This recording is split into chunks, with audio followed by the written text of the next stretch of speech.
and so I put out some mineral liquor. I put some Lucky Buck out, and after I put the Lucky Buck out, it was just like dynamite. That place just exploded, and I've had some of the best trail cam pictures and bucks that I've had, and at least hunting this area. And but I targeted two bucks in that area. There was a 9-point and an 8-point, and there's a couple other nice bucks in there, but these were like my top 2 hitless bucks.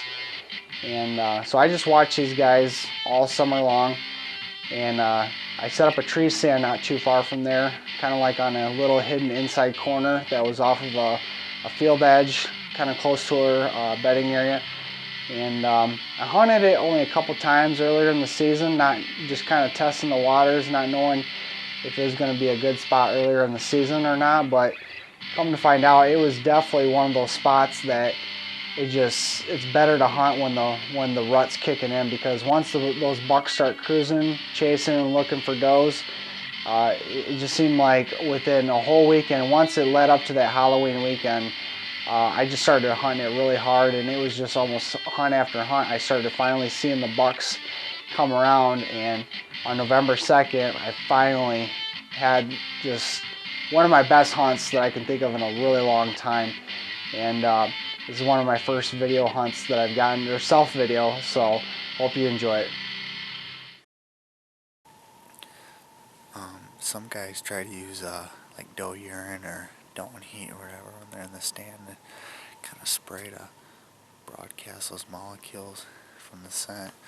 I'm going to try some of this buck fever and just try to mask some of my scent, some curiosity. Just going to broadcast some of it and spray it on a tree right here.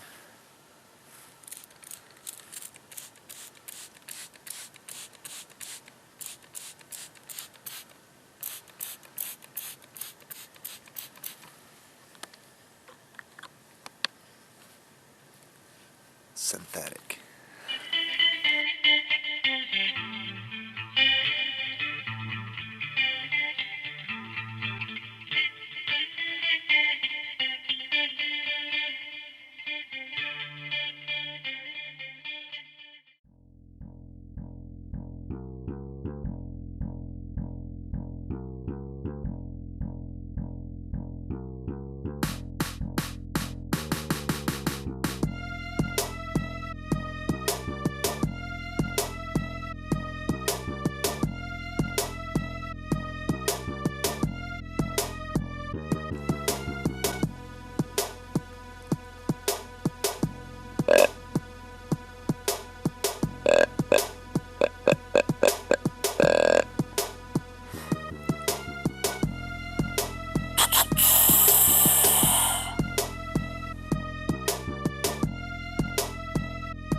All while this is happening, next thing I know, I've got deer coming in behind me, beside me. It just started happening. It just like the whole place just exploded with deer.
Man, I think I blew right through him.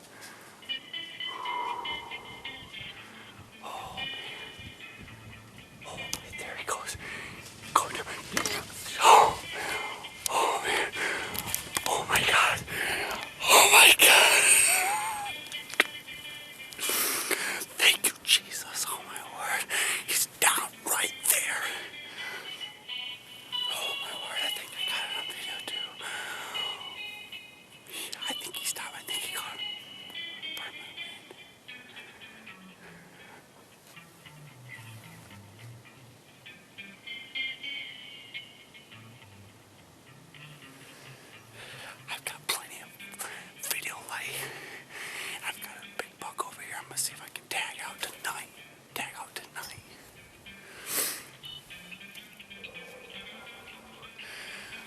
exactly how I pictured it, man.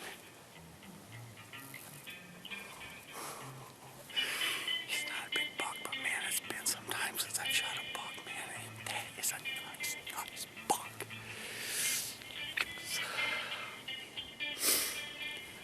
Oh, I love November, man. I love it. Oh my word, you can't. I've had all kinds of deer on me.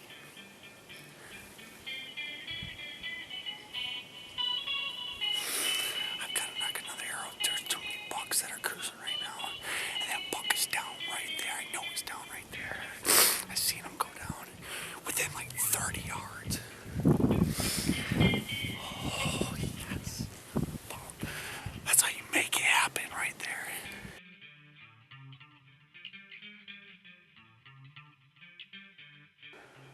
Shortly after I saw where my buck piled up at, I seen another buck come in behind him, and I'm all excited and everything. Well, I already knew that I've got a second tag, so I immediately get back in that hunting mode, knock another arrow, and this buck's coming in, and I've got my arrow ready, and I'm trying to get the camera and everything, and so he come in, and I'm getting the camera on him, and immediately I noticed that it wasn't the 9-point that I was watching. I thought maybe he kind of come and circled in behind me.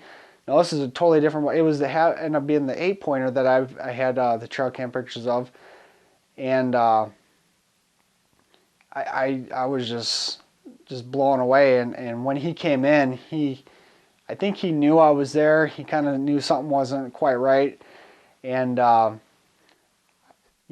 I could do was just watch him and hope that he would get. He came within bow range. That was the sickening part. He's standing there, and I'm self-videoing, and all I can think of looking back is if I would have had Uncle Scott or my brother Sean or whoever we hunt with, or my buddy Nathan Bryan. We always try to find time to hunt and video each other, and sometimes you just always can't do it, and to make it happen, sometimes you got to do it by yourself. And if I would have had a cameraman, all I can think of is, I might have got a poke at this buck, because last I remember, he was like right around that 25-yard range mark. I mean, he's kind of in some thick saplings and whatnot, but I had an opening there, and I think I could have poked one in there, and shoulda, woulda, coulda, but I did the smart thing, the responsible thing, the ethical thing, by just letting him walk, and just watching him, getting video of him, trying to get good video, and I couldn't have been happier. I mean, you can have kill after kill or whatever, but sometimes just the appreciation and the sport and watching those deer like that is just, that's why I go out every year. And so it was just neat to just see these hitless bucks. Alright, well, I got the whole family just about out here. Got my brother-in-laws and my wife and my son. So let's go see what Daddy shot. It's freaked out. You ready? Alright, let's go. See it right here? Nice. Complete pass through. Yeah. Keep this arrow up. Put it back in the quiver. David's seen that before. Alright, we'll come right up here. There's blood. And then there's some in See right there? Yep. There's some in that one. Did you get where he was kicking up the dirt? Yeah. Yeah. Alright. Ain't the biggest buck, but I'll take him. Here, I'm gonna drag him out. Here, hold my bow. Alright. It was a really cool evening in November here. And I almost tagged out tonight. I didn't know exactly how big he was when he came in. I'm trying to self-video, and he gave me a really nice broadside shot, and that's all I could ask for. Just that opportunity, and it's my first video deer, so I'm pretty happy, and being by myself, and next time maybe David will be with me. Or Jerry or whoever, but man, it just exploded tonight. The deer did. They were just all over the place, and I couldn't be any happier right now, man. It's just so cool to finally get one down on the ground and get him on video.